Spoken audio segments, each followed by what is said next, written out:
Hello everyone, this is Ishu Malik and welcome to our channel Sarthak Gyan. Noida में twin towers गिराने की खबर तो आपने बहुत सुनी होगी, लेकिन आज हम आपको बताएंगे ट्विन टावर्स बनने की कहानी। कैसे इन टावर्स का बनना शुरू हुआ, कैसे इस करप्शन की शुरुआत की गई, इसे बनाने में कितना पैसा लगा, कितनी कीमत लगी, जिसका भुगतान बिल्डर्स को उठाना पड़ा। अगर हम अब शुरुआत से बात करें तो 23 नवंबर 2004 को सुपरटेक एमराल्ड कोर्ट के लिए नोएडा अथॉरिटी के द्वारा सुपरटेक बिल्डर्स को जमीन अलॉट की गई। बिल्डर्स को 84,000 स्क्वायर मीटर के करीब जमीन दी गई। अलॉटमेंट के बाद भी जमीन का टुकड़ा कभी कम तो कभी ज्यादा निकल आता था। ऐसा ही इस जमीन के साथ हुआ। इसमें 6.556 स्क्वायर किलोमीटर का एक टुकड़ा निकल आया, जिसे बिल्डर्स ने बाद में अपने नाम अलॉट करा लिया, जिसके लिए 21 जून 2006 को एक लीज डेट दी गई। लेकिन नक्शा पास होने के बाद दोनों अलग अलग प्लॉट को एक प्लॉट कर दिया गया। फिर सुपरटेक बिल्डर्स ने एक प्रोजेक्ट लॉन्च किया जिसे नाम दिया गया एमराल्ड कोर्ट प्रोजेक्ट। इस प्रोजेक्ट के तहत ग्राउंड फ्लोर के अलावा 11 मंजिल के 16 टावर्स बनाए जाने की योजना थी। इन टावर्स के सामने वाले प्लॉट में एक ग्रीन एरिया दिखाया गया।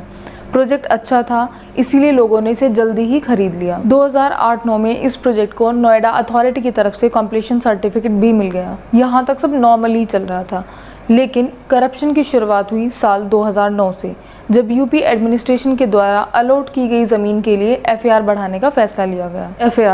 एफएआर यानी कि फ्लोर एरिया रेशो, यानी इसका मतलब होता है कि कितने एरिया में बिल्डिंग बनाने की परमिशन है और कितने एरिया को यूज़ किया जा सकता है। एफआर बढ़ाने का मतलब था कि अब बिल्डर के पास पावर थी कि वह ज़्यादा एरिया का यूज़ कंस्ट्रक्शन के लिए कर सकता था। इस नई नोटिफिकेशन के तहत जिन लोगों को ज़मीन अलॉट की गई थी, उन्हें एफआर का 33% तक खरीदने का ऑप्शन भी दिया गया, जिससे बिल्डर्स को ज़्यादा फ्लैट बनाने की छूट मिल गई। इसके बाद 26 नवंबर 2009 को नोएडा अथॉरिटी ने सुपरटेक को एमराल्ड कोर्ट सोसाइटी को 16 टावर्स के अलावा टावर नंबर 17 का भी नक्शा पास कर दिया। और टावर नंबर 16 और 17, जिन्हें अपेक्स और सियान भी कहा जाता है, इनके लिए 24 मंजिल निर्माण का नक्शा बनाया गया और इसकी ऊंचाई 73 मीटर तय की गई।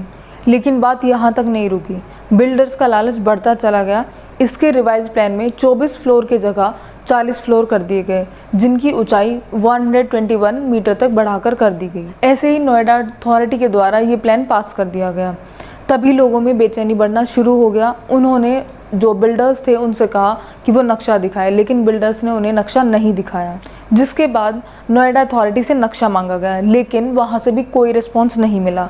जबकि बिल्डिंग बाय लॉज के मुताबिक हर एक कंस्ट्रक्शन साइट पर नक्शा लगा होना मैंडेटरी होता है। इससे साफ जाहिर होता है कि इस करप्शन में नोएडा अथॉरिटी भी मिली हुई थी। 2012 में जब सोसाइटी के लोगों को कोई और रास्ता नजर नहीं आया, तो उन्होंने पैसा इकट्ठा करके इलाहाबाद हाई कोर्ट में बिल्डर्स और नोएडा अथॉरिटी के खिलाफ केस फाइल कर दिया। कोर्ट ने पुलिस को जांच के ऑर्डर दिए, जिसमें बायर्स को सही पाया गया और रिपोर्ट को भी दबाने की कोशिश की गई। इस पूरे मामले में सबसे इम्पोर्टेंट नियम की अनदेखी की गई।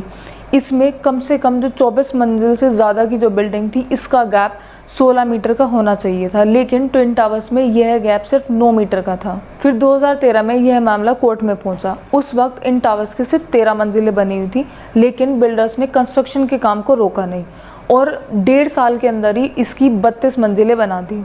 लेकिन साल 2014 में बिल्डर को शौक तब लगा जब इलाहाबाद हाई कोर्ट ने बिल्डर्स के खिलाफ फैसला सुनाया और टावर्स को गिराने का ऑर्डर दे दिया। उसके बाद टावर्स के कंस्ट्रक्शन का काम रुक गया। लेकिन बात यहाँ तक नहीं रुकी।